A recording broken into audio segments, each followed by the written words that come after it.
నమస్కారం. తణుకు పట్టణ పరిధిలోని పైడిపర్రు భద్రకాళి సమేత వీరభద్రస్వామి ఆలయంలో ఆదివారం కార్తీక మాసం పూజలను భక్తి శ్రద్ధలతో నిర్వహించారు. అనంతరం భారీ అన్న సమారాధనను నిర్వహించగా పరిసర ప్రాంతాలకు చెందిన భక్తులు పెద్ద సంఖ్యలో విచ్చేసి విజయవంతం చేశారు. ఈ కార్యక్రమంలో Gautami solvents joint managing director Mallina Venkatarayudu, కార్యక్రమ నిర్వాహకులు కొత్తపల్లి రంగారావు, ఆలయ ఉపాధ్యక్షులు గంట్రోతుల రవి, కొమ్ముల సోమేశ్వరరావులు పాల్గొన్నారు.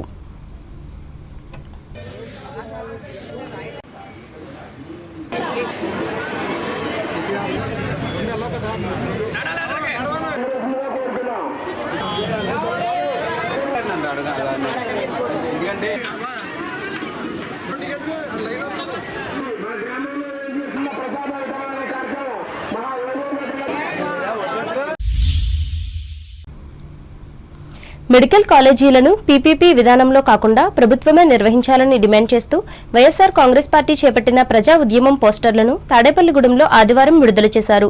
పట్నంలోని పార్టీ నియోజకవర్గ కార్యాలయంలో ఈ కార్యక్రమం జరిగింది. గత ప్రభుత్వంలో రాష్ట్రానికి మంజూరైన 17 ప్రభుత్వ వైద్య కళాశాలలను ప్రైవేటీకరణ చేయవద్దంటూ వైసీపీ కోటి సంతకాలను సేకరణ ఉద్యమాన్ని చేపట్టింది. ఇందులో భాగంగా ఈ నెల 12వ తేదీన అన్ని నియోజకవర్గ కేంద్రాలలో ర్యాలీలు నిర్వహించి సంబంధిత అధికారులకు వినతిపత్రాలు సమర్పించాలని పార్టీ అధినేత పిలుపునిచ్చారు. దీనికి అనుగుణంగా వీటిని రిలీజ్ చేశారు. ఈ కార్యక్రమంలో మాజీ మంత్రి కొట్టు సత్యనారాయణ, జిల్లా పరిశీలకులు ముదునూరి మురళీకృష్ణంరాజు, జిల్లా అధికార ప్రతినిధి ముప్పిడి సంపత్ కుమార్, గుండుమోగుల సాంబయ్య, సిర్రాపు శాంతకుమార్, వైస్ ఎంపీపీ కట్టా రంగబాబు ఇంకా పలువురు నాయకులు, కార్యకర్తలు పాల్గొన్నారు. ఉండి నియోజకవర్గ పరిధిలోని కాళ్ల మండలం బొండాడ గ్రామం అయ్యప్ప నామస్మరణతో ఈ ప్రాంతం ఆదివారం మారుమ్రోగింది. గ్రామానికి చెందిన నీటి సంఘం అధ్యక్షుడు మందపాటి కృష్ణమూర్తి, పావని దంపతుల ఆధ్వర్యంలో ఏర్పాటు చేసిన ఈ పడిపూజ సందర్భంగా గ్రామంలో ఆధ్యాత్మిక వాతావరణం నెలకొంది.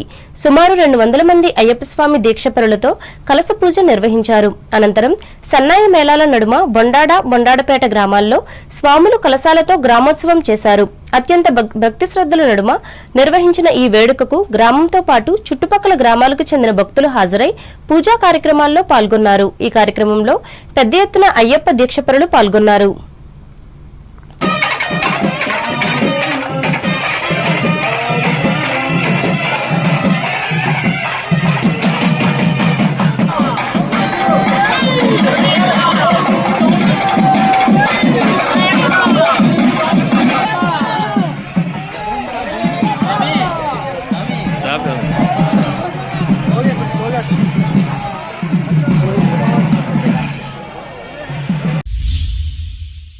తూర్పుగోదావరి జిల్లా వార్తలు. ప్రతి మహిళను వ్యాపారవేత్తగా తీర్చిదిద్దటమే లక్ష్యంగా రాష్ట్ర ప్రభుత్వం చర్యలు తీసుకుంటుందని పట్టణ పేదరిక నిర్మూలన సంస్థ జిల్లా ప్రాజెక్ట్ డైరెక్టర్ టి కనకరాజు తెలిపారు. రాజమహేంద్రవరం సుబ్రహ్మణ్య మైదానంలో మెప్మా ఆధ్వర్యంలో ఆదివారం నిర్వహించిన మెగా జాబ్ మేళాలో ఆయన ముఖ్య అతిథిగా పాల్గొని మాట్లాడారు. మహిళా సంఘాల సభ్యుల పిల్లలు భవిష్యత్తును దృష్టిలో పెట్టుకుని ఉద్యోగ, ఉపాధి అవకాశాలు కల్పించడం కోసం నైపుణ్య శిక్షణ తరగతులు ప్రారంభించామని తెలిపారు. అలాగే మహిళా సాధికారతే లక్ష్యంగా డ్వాక్రా సంఘాలకు రుణాలు మంజూరు చేసి చేతి వృత్తులకు ప్రోత్సాహం అందిస్తున్నామని అన్నారు. ఈ జాబ్ మేళాలో 239 మంది అభ్యర్థులు ఎంపికైనట్లు వివరించారు.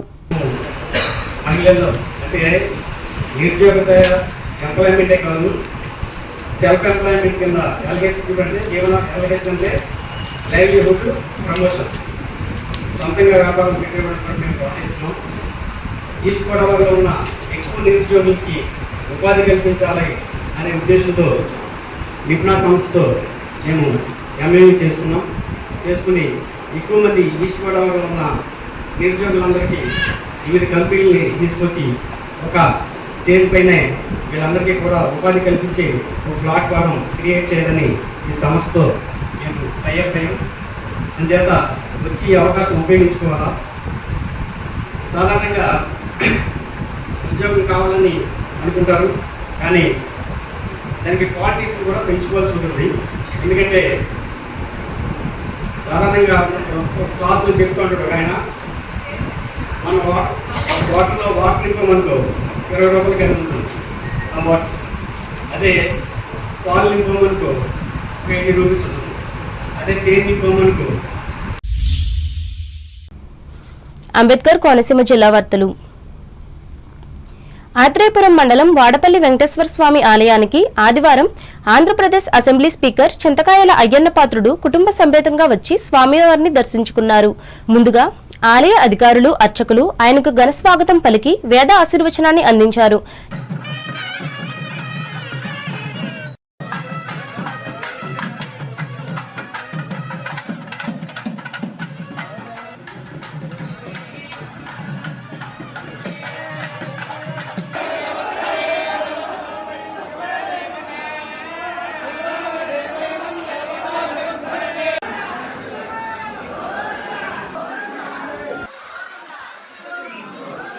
చాలా సంతోషం. ఎందుకంటే చాలా రోజుల నుంచి నేను ఈ వెంకటేశ్వర స్వామి దేవాలయం గురించి విన్నాను. ఎప్పటి నుంచో రావాలని చెప్పి ప్రయత్నం చేస్తున్నాను. అయితే ఇన్నాళ్ళకి ఆ స్వామివారి ఆశీర్వాదంతో స్వామివారి దర్శనం చేసుకునే అవకాశం నాకు, నా కుటుంబానికి దక్కింది. ఎందుకంటే ఇక్కడ స్వామివారి ప్రచారం జరిగినప్పటి నుంచి కూడా చాలామంది భక్తులు, నేను మధ్యకాలంలో దేవాలయాల గురించి విశ్లేషణ చేసినప్పుడు వాడపల్లి వెంకటేశ్వర స్వామి దేవాలయం గురించి చాలా పెద్ద ప్రచారం జరుగుతుంది. ముఖ్యంగా నాకు తెలిసింది ఏంటంటే, నేను ఉత్తరాంధ్ర నుంచి వచ్చాను కాబట్టి, విశాఖపట్నం జిల్లా, అనకాపల్లి జిల్లా నుంచి, ఉత్తరాంధ్ర జిల్లాల నుంచి మీకు వచ్చే భక్తుల్లో నాకు తెలిసి 20%, 25% ఉత్తరాంధ్ర నుంచి వస్తున్నారు. ఏ ట్రైన్ చూసినా, ఏ బస్సులు చూసినా మీరు వాళ్ళు ఎక్కడికి వెళ్తున్నారంటే స్వామివారి దర్శనానికి వెళ్తున్నామని చెప్తున్నారు. నేను అక్కడ లోకల్గా నేను నర్సీపట్నం ఎమ్మెల్యేగా ఉన్నాం కాబట్టి చాలామంది భక్తులు నా దగ్గరికి కూడా వచ్చి మరి గుడికి వెళ్ళడానికి వాహనాలు కూడా ఏర్పాటు చేయమని చెప్పి వారు అడుగుతున్నారు.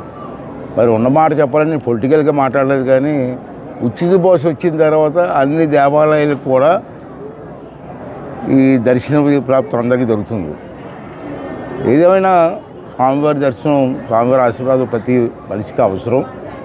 మరి ఇక్కడ ప్రత్యేకత ఏంటంటే, నేను విన్నది, దీని గురించి తెలిసిన తర్వాత నేను కూడా చరిత్ర విన్నాను కొంతమంది పెద్దల దగ్గర. ఇక్కడ ఉన్న ప్రత్యేకత ఏంటంటే, మీ అందరికీ తెలిసిందే, నేను కొత్తగా కాదు, 7 శనివారాలు, ఒక శనివారం వచ్చి దర్శనం చేసుకుంటే 7 శనివారాలు వస్తే స్వామివారి ఆశీస్సుల కుటుంబానికి, భక్తులకి ఉంటుందన్నటువంటి ఒక నమ్మకం ప్రజలకు వచ్చింది. ఈ కార్యక్రమంలో ఆలయ డిప్యూటీ కమిషనర్ నల్లం చక్రధర్రావు, ఆలయ చైర్మన్ ముదునూరి వెంకటరాజు, బండాడు సంజీవ్ పాల్గొన్నారు.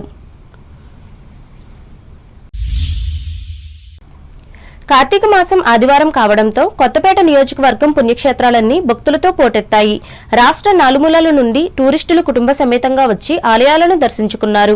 ప్రముఖ పుణ్యక్షేత్రమైన ర్యాలీ జగన్మోహిని కేశవస్వామి ఆలయం, ఉమా కమాండేశ్వర స్వామి, వాడపల్లి వెంకటేశ్వర స్వామి, మందపల్లి మందేశ్వర స్వామి వారి ఆలయాల్లో భక్తులు పెద్ద సంఖ్యలో వచ్చి స్వామివారిని దర్శించుకున్నారు.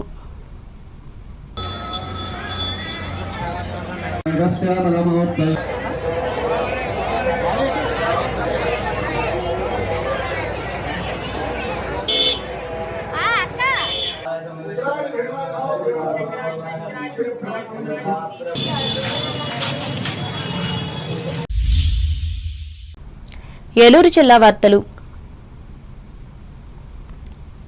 భారత రాజ్యాంగం 39A అధికరణ ప్రతి పౌరుడికి న్యాయం అందుబాటులో ఉండాలని నిర్దేశించిందని జిల్లా అదనపు సూపరింటెండెంట్ ఆఫ్ పోలీస్ ఎన్ సూర్యచంద్రరావు పేర్కొన్నారు. ఏలూరు జిల్లా కోర్టు ఆవరణలో న్యాయ సేవాధికార సంస్థ ఆదివారం నిర్వహించిన జాతీయ న్యాయ సేవా దినోత్సవ కార్యక్రమంలో ఆయన ముఖ్య అతిథిగా పాల్గొని మాట్లాడారు. చట్టాన్ని అమలు చేసే సంస్థగా పోలీసులు న్యాయ వ్యవస్థకు, సామాన్య ప్రజలకు మధ్య వారధిగా పనిచేస్తారని తెలిపారు. ఎటువంటి ఆర్థిక స్తోమత లేని వారికి న్యాయ సేవలు అందించడానికి న్యాయ సేవాధికారి సంస్థలు సిద్ధంగా ఉన్నాయని, ప్రజలకు భరోసా ఇవ్వడం పోలీస్ బాధ్యత అని గుర్తు చేశారు.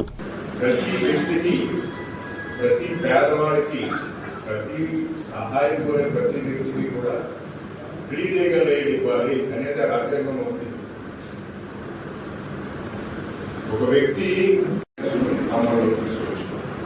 ఎవరికి ఉంది ఉద్దేశం ఏంటంటే, ప్రధాన ఉద్దేశం ఏంటంటే, 100 మంది దోషులు వదిలేసినా పర్వాలేదు కానీ ఒక నిర్దోషికి శిక్ష పడకూడదు అనే కాన్సెప్ట్. అలాగే పేదరికం మీకు న్యాయాన్ని మీరు పొందడానికి పేదరికం అడ్డు రాకూడదు. అలాగే ఒక చిన్నపిల్లలని ఒక ఏదో వివక్షతతోటి వాళ్ళని శిక్షించకూడదు, వాళ్ళకు కూడా న్యాయ సహాయాన్ని ఇవ్వాలి. అలాగే సీనియర్ సిటిజన్స్ కూడా ఇవ్వాలి. మీకు చాలా మందికి తెలియదు, ఆటో డ్రైవర్స్ ఉన్నారు, ఇక్కడ మిగతా వాళ్ళు ఉన్నారు. ఒక కేసు మీ మీద పెడతారు, మీరు కోర్టులో నిలబెట్టినప్పుడు మీ తరపున ఆడేటప్పుడు మనం ఏమనుకున్నామంటే చాలా మందికి ఇది అవేర్నెస్ సరిగ్గా లేకపోతే మనం కూడా మాట్లాడుతుంది. ఈ కార్యక్రమంలో జిల్లా 7వ అదనపు judge Y Srinivasarao, additional senior civil judge PSVB Krishnateja, స్థానిక బార్ అసోసియేషన్ అధ్యక్షులు కోనే సీతారాములు పాల్గొన్నారు.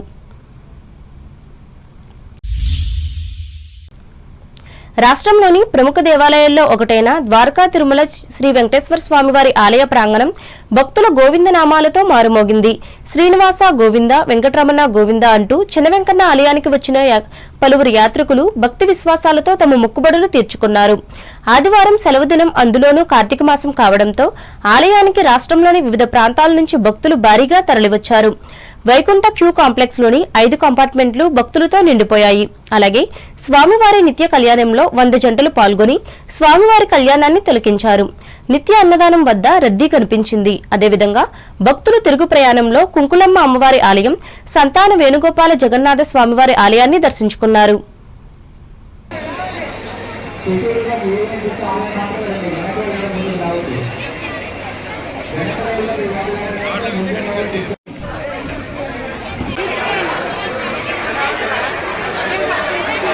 అటుపక్క వాళ్ళు ఇలా వచ్చేయండి, ఇలా రండి.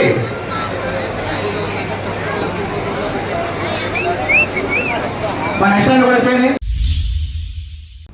వార్తలు ముగించే ముందు ముఖ్యాంశాలు మరోసారి. ఆత్మస్థైర్యంతో దివ్యాంగులు ముందడుగు వేసి అభివృద్ధిని సాధించాలి. తణుకు సభలో ఉద్బోధించిన పశ్చిమ గోదావరి జిల్లా కలెక్టర్ నాగరాణి. ఆంధ్రప్రదేశ్ అభివృద్ధిలో పాల్గొని జన్మభూమి రుణం తీర్చుకోవాలి. న్యూజిలాండ్ దేశంలో ఎన్ఆర్ఐలకు విజ్ఞప్తి చేసిన తణుకు ఎమ్మెల్యే ఆర్మిల్లి. మెడికల్ కళాశాలలను ప్రభుత్వ రంగంలోనే నడిపించాలి. తణుకులో ప్రభుత్వాన్ని డిమాండ్ చేసిన రాష్ట్ర మాజీ మంత్రి కారుమూరి. 12న జరిగే ఉద్యమంలో పాల్గొనాలని ప్రజలకు పిలుపు. ఈ నెల 26న జరిగే భారత రాజ్యాంగ దినోత్సవంలో అన్ని వర్గాల ప్రజలు పాల్గొనాలి. తణుకు సభలో విజ్ఞప్తి చేసిన సంఘ సంస్కర్త డివివిఎస్ వర్మ. తణుకులో ఘనంగా న్యాయ సేవల దినోత్సవం. ముఖ్య అతిథిగా పాల్గొని ప్రసంగించిన న్యాయమూర్తి రంజిత్ కుమార్. మహిళలను వ్యాపారవేత్తలుగా తీర్చిదిద్దేందుకు కృషి చేస్తున్న రాష్ట్ర ప్రభుత్వం. రాజమండ్రి జాబ్ మేళాలో పేర్కొన్న పట్టణ పేదరిక నిర్మూలన సంస్థ జిల్లా ప్రాజెక్ట్ డైరెక్టర్ కనకరాజు. వాడపల్లి వెంకటేశ్వర స్వామిని దర్శించి పూజలు చేసిన ఆంధ్రప్రదేశ్ అసెంబ్లీ స్పీకర్ అయ్యన్న పాత్రుడు, వెంట ఉన్న కుటుంబ సభ్యులు. ప్రతి పౌరునికి న్యాయం అందుబాటులో ఉండేలా నిర్మాణమైన భారత రాజ్యాంగం. ఏలూరు జిల్లా కోర్టు ఆవరణలో వెల్లడించిన ఏఎస్పీ సూర్యచంద్రరావు. ద్వారకా తిరుమల వెంకటేశ్వర స్వామిని భారీ సంఖ్యలో దర్శించుకున్న భక్తులు. గోవిందనామాలతో మార్మోగిన ప్రాంగణం. ఈ వార్తలు ఇంతటితో సమాప్తం. నమస్కారం.